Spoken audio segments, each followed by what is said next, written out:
Signal number 3 is raised in several areas of Luzon, including the province of Isabela, due to Tropical Storm Christine, according to State Weather Bureau Pag-asa. The tropical storm is also expected to make its landfall in Isabela on Wednesday night. To tell us about the situation in Isabela, joining us on the program tonight is Kurt De La Peña, researcher and writer for Inquirer.net.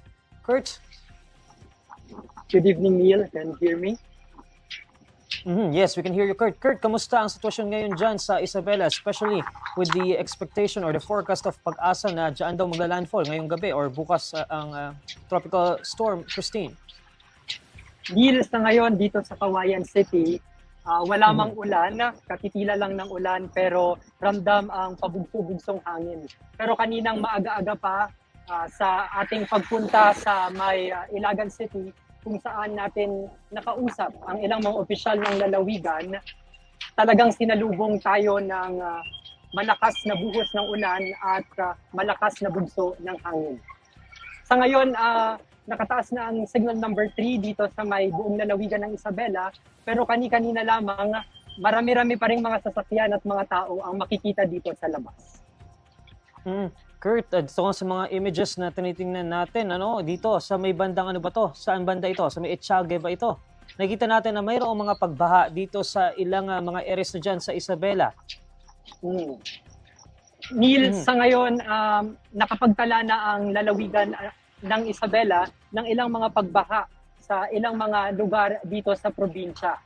Ito ay dahil sa pagtaas ng level ng tubig sa ilang mga ilog. Kaya kaninang bandang hapon, sa aking tansya ay bandang alas 2 ng hapon, marami ng mga nagsilikas, lalo na yung mga residente na naninirahan malapit sa mga ilog na sakop ng Cagayan River. Pagdating, nakita natin dyan sa background mo ngayon, parang may pakunting paghangin, mayroon tayong nakikita na, pero yung ulan parang wala, no? So, kamusta yung sitwasyon dyan ngayon at inaasahan bang lalakas pa itong mga paghangin at pag-ulan dyan sa inyong area? Ayon sa ating panayam kanina sa head ng PDRRMO ng Isabela, inaasahang lalakas pa pagsapit ng alas 11 ng gabi hanggang madaling araw, kung kailan inaasahan ang paglandfall ng Bagyong Christine dito sa probinsya. Pero kagaya nga ng sinabi ng mga opisyal ng lalawigan, may mga lugar na mahina lamang ang bagyo at may mga lugar na talagang direktang tatahakin ng bagyo. Dito, inaasahang magiging malakas at direkta ang epekto ng Bagyong Christine. Kurt, how about yung evacuation efforts na ginagawa dyan ng local government ng Isabela para to make sure yung safety ng ating mga kababayan dyan? Smooth ba yung ongoing na evacuation dyan? Ano yung mga pangangailangan ng mga residente ng Isabela? Neil, kaninang alas 2 ng hapon, kagaya nga ng sinabi ko, nakapag-provide na ang mga lokal na pamahalaan, lalo na yung mga sa barangay, ng mga sasakyan upang sunduin ang ilang mga evacuees doon sa mga mabababang lugar. Kagaya nga nung sa Alicia, makikita natin na inilikas na ng lokal na pamahalaan ng mga residente. Mahigit kumulang 50 tao yung inilikas kanina.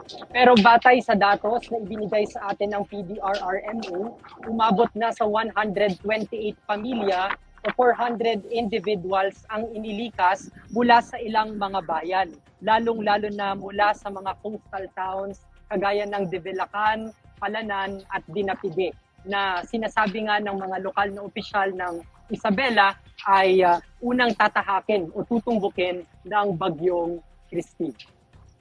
Ano naman yung mga pangangailangan ng mga residente dyan sa Isabela na currently staying sa ating mga evacuation centers? Kanina, Neil, sa ating pag-iikot-ikot, mabuti naman ang kalagayan ng mga evacuees. Sila ay nagdala na ng kanilang mga higaan at kumot. At ayon naman sa lokal na pamahalaan ng buong lalawigan, nakapreposition na ang higit 4,000 relief packs mula sa local government ng probinsya at 12,000 relief packs mula sa DSWD. Ito ay nakahanda ng ma-distribute sa mga evacuation centers kung saan kasalukuyang nakastay ang mga residente na apektado ng bagyo. Kanina, Kurt, nagkaroon ng briefing itong si President Bongbong Marcos para i-monitor yung sitwasyon sa iba't ibang parte ng ating bansa sa kasabay nga nitong pagtama ng severe tropical storm Christine. Isa sa mga concern na napag-usapan doon ay yung accessibility ng mga iba't ibang lugar. How about dyan sa Isabela, yung mga main roads na possibly daanan noong mga sasakyan na magdadala either ng relief goods or kung ano mga pangangailangan ng mga residente dyan, accessible pa naman ba? Sa ngayon, Neil, accessible, pero kagaya ng ibang experience sa mga nagdaang bagyo, bihira lamang yung pagbaha dito sa may Isabela. Talagang ang hamon ay yung mga nagtutumbahang mga puno at poste ng kuryente. Handa ko noong bagyong Lawin, may ambulansya na nahirapan makadaan dahil sa natumbang poste ng kuryente. Pero ayon naman sa lokal na pamahalaan ng Isabela, nakikipag-ugnayan sila sa mga barangay DRRMOs nang sa gayon ay makapagbigay sila ng paunang response sa mga nangangailangan ng tulong oras na tumbukin ng bagyong Christine ang Isabela. Maraming salamat, Kurt. Mag-iingat kayo dyan sa Isabela at hopefully hindi ganoong kalakas yung maging impact dyan ni Severe Tropical Storm Christine kapag tumama dyan sa inyong lugar mamaya. Maraming salamat, Kurt de la Peña.